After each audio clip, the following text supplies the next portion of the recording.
Assalamualaikum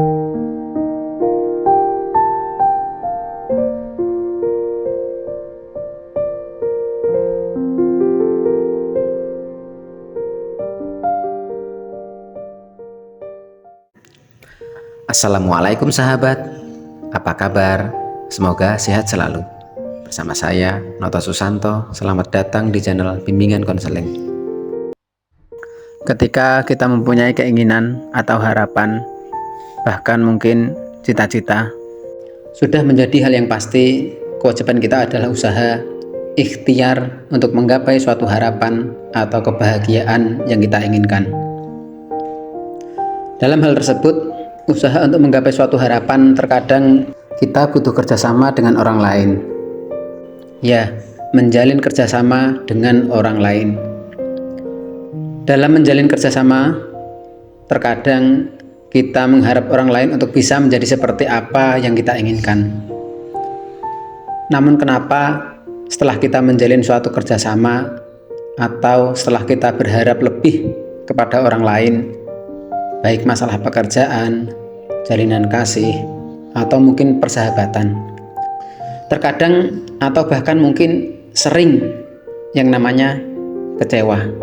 Ya, kecewa, sakit hati terhadap perilaku orang lain yang tidak sesuai dengan apa yang Anda harapkan, sehingga rasa sakit itu akan membebani hidup Anda.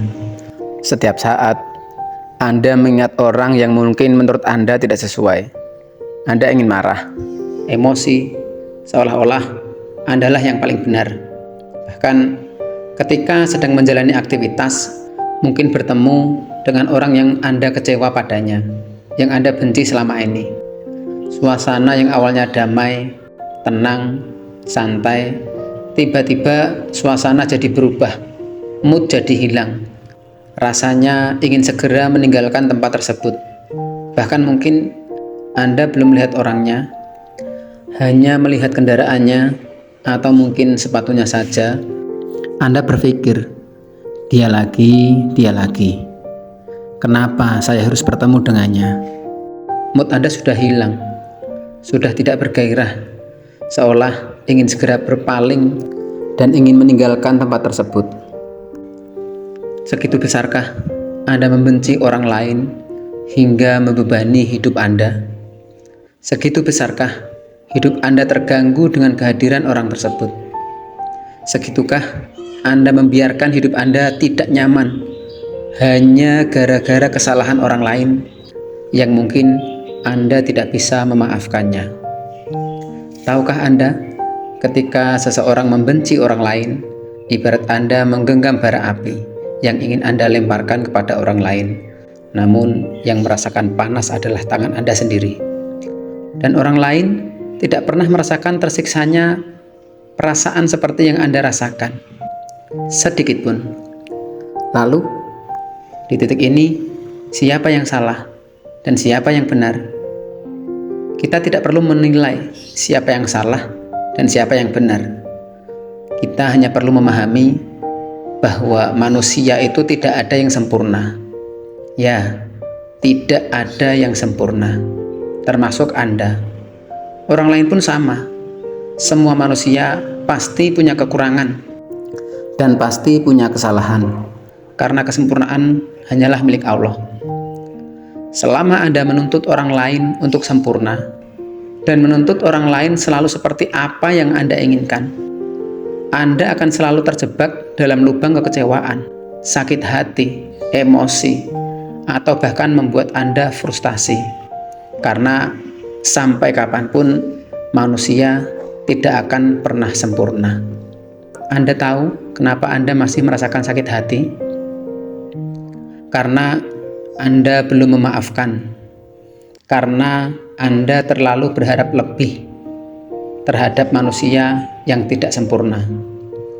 Berharaplah hanya kepada Allah, Zat yang Maha Besar lagi Maha Sempurna. Maka dari itu, kita harus menyadari bahwa manusia itu pasti punya salah. Kita harus menyadari bahwa kita juga punya salah. Dan kita juga harus memahami ketika kita melakukan kesalahan kepada orang lain, tentunya kita butuh maaf dari orang lain. butuh diingatkan orang lain, dan mungkin butuh bimbingan dari orang lain agar kita tidak selalu melakukan kesalahan. Kita harus memahami bahwa orang lain pun sama. Sebagai manusia, ketika kita melihat orang lain melakukan kesalahan, melakukan kebodohan, coba kita berpikir, jika kita di posisi mereka, ia juga seperti kita, butuh dimaafkan, butuh diingatkan, dan juga mungkin butuh bimbingan. Dan kita juga harus bisa memaafkan mereka, karena kita sadar semua manusia pasti pernah melakukan kesalahan. So, maafkanlah kesalahan orang lain. Doakan mereka agar bisa menjadi orang yang lebih baik. Dengan begitu, hidup kita akan lebih tenang dan bisa menikmati kehidupan dimanapun kita berada. Karena tidak ada yang mampu mengganggu kita, membebani kita. Sebelum orang lain berbuat salah pada kita, sebelum orang lain mengecewakan kita sudah memaafkan mereka terlebih dahulu. Seperti seorang sahabat Nabi, yaitu Abu Dhamdham. Dia adalah manusia biasa, namun terkenal di kalangan malaikat, dikagumi malaikat di hadapan Allah. Lantas para sahabat bertanya, "Siapakah dia, ya Rasulullah?" Jawab Nabi SAW, "Setiap pagi Abu Dhamdham sedekah dengan sesuatu yang tak lazim atau tidak biasa. Rupanya ini kunci kekaguman malaikat kepadanya. Dia sholatnya biasa saja seperti kalian. Tapi di pagi hari Abu Dhamdham berucap, 'Ya Allah, aku sedekahkan kehormatanku untuk kaum muslimin. Maka siapa saja yang mengejekku, menggunjingku, menyakitiku, atau berbuat buruk kepadaku, sungguh aku telah memaafkannya di dunia ini, dan aku tidak akan menuntutnya atas hakku kelak di akhirat.'" Inilah sahabat Abu Dhamdham, orang biasa namun terkenal di kalangan malaikat, dikagumi malaikat di hadapan Allah. Dan inilah kunci agar hidup kita bahagia. Maafkanlah orang lain yang berbuat salah, dan kita harus menyadari bahwa manusia tidak ada yang sempurna.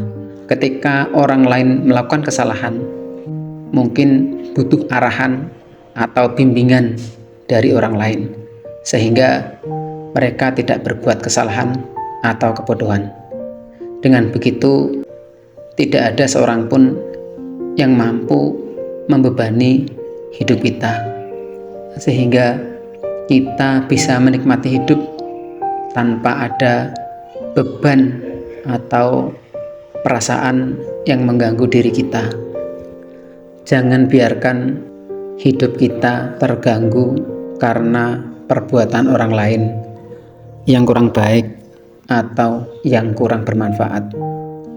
Jangan sampai kebodohan orang lain justru membebani diri kita. Jangan sampai kesalahan orang lain justru menghapus kebahagiaan kita.